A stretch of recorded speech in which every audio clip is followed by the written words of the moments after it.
quick video and kind of talk about the state of the market and kind of what we're seeing and just kind of inform everyone.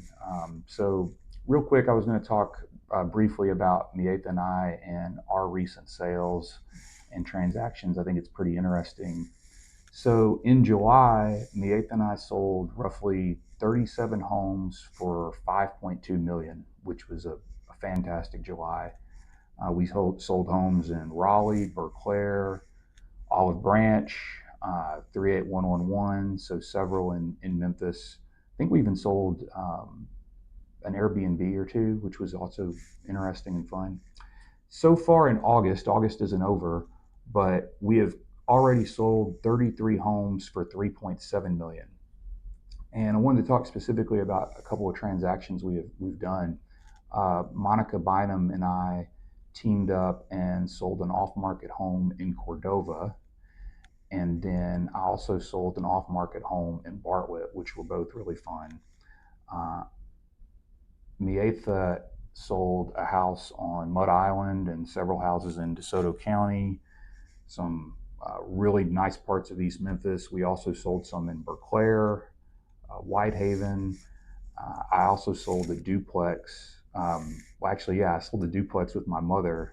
She had the buyer and I had the seller, which I thought was really fun. And then lastly, I sold an apartment and I represented the buyer and seller. So that's really about us for July and so far in August, even though August isn't over. So it's been really productive and we really appreciate it. Meatha is going to talk about the statistics from the Memphis Area Association of Realtors.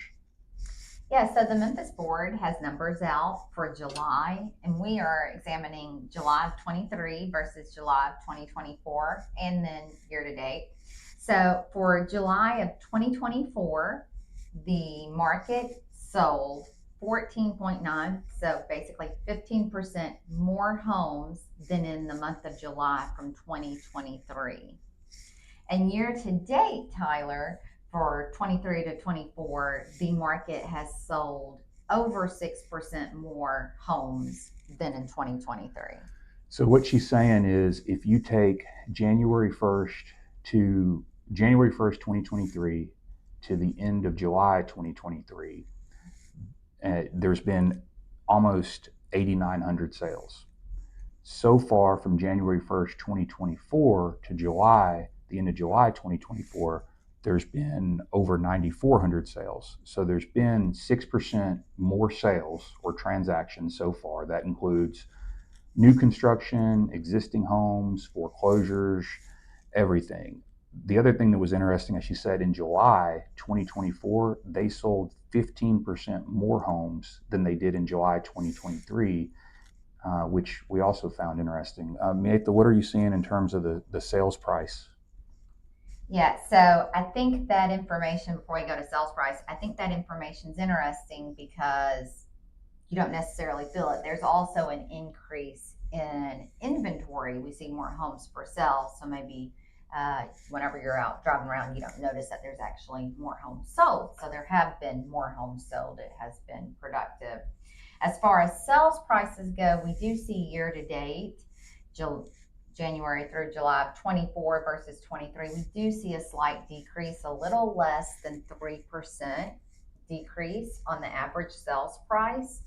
And we are seeing a return to buyers asking for concessions. Concessions could be a home warranty, help towards closing costs. We also have seen a pretty large uptick in buyers asking for home repairs. You agree, Tyler? Yeah, so there's been more concessions in this market. Sellers are, which makes sense. Meatha just said the sales price is actually down 3%. It didn't increase. So the number of units sold is still up. The sales price has gone down by 3%, and sellers are giving concessions, even builders as well. They're giving concessions, or such as maybe an inducement for buyers to purchase the property. So Incentives. Yes, incentives. So bottom line, the number of units and the number of transactions is still up year to date, and the sales price has actually gone down slightly of 3%, and we are seeing more concessions. So if you're a seller right now and you're thinking about perhaps selling your house, you may want to consider offering some concessions.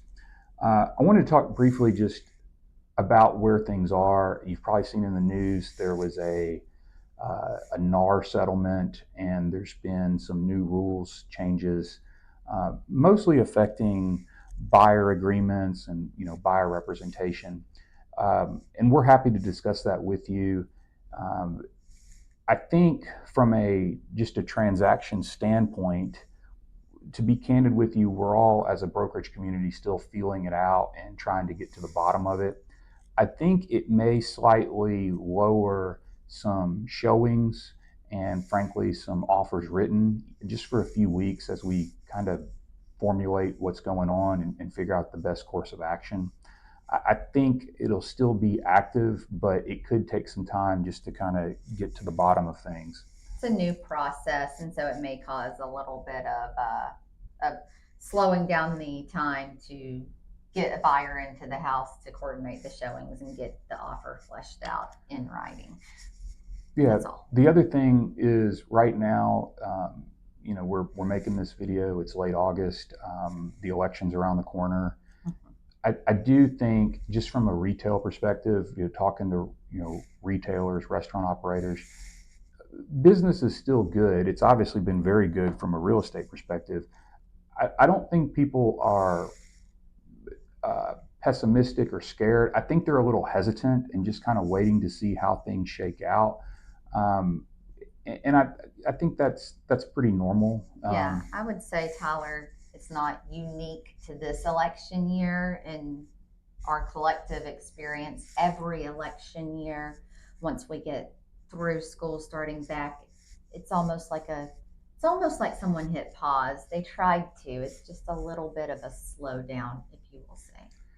Another thing, some good news, two things real quick, and we'll wrap it up. Rates are going down, which is a huge deal. That means the buyers can obviously purchase or get more house for their money. We just talked about there's concessions that sellers are offering. So look, that's great news, and hopefully that'll continue. Maybe once the election's done, they'll go down even more. Lastly, one other thing that we're seeing, and this is really big for buyers and for sellers, the city of Memphis right now has some down payment assistance money of $25,000 per borrower. And you don't have to be a first-time buyer or anything like that. You do have to live in the house. We have several lenders that can talk to you about it. So it's free money, Tyler? It's free money. It's a great gift. I mean, it's honestly like a once in a lifetime opportunity. That also helps sellers too.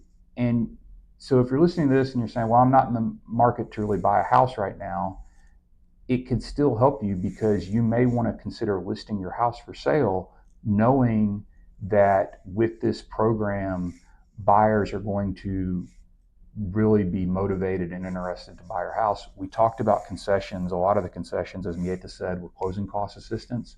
With this program, the buyer's getting $25,000 in concessions already from the city of Memphis. So what that means is they're more likely and frankly anxious to submit an offer, get a house under contract. I have several right now where the buyers are getting down payment assistance through the city, and it's been seamless. It hasn't been an issue. But you could do that, and from a seller perspective, maybe that means you're able to offer less incentives since you know about the DPA money, and know that the buyers you are getting are going to be pretty serious and anxious, because that money does run out. It runs out all the time, but as of now, they have it.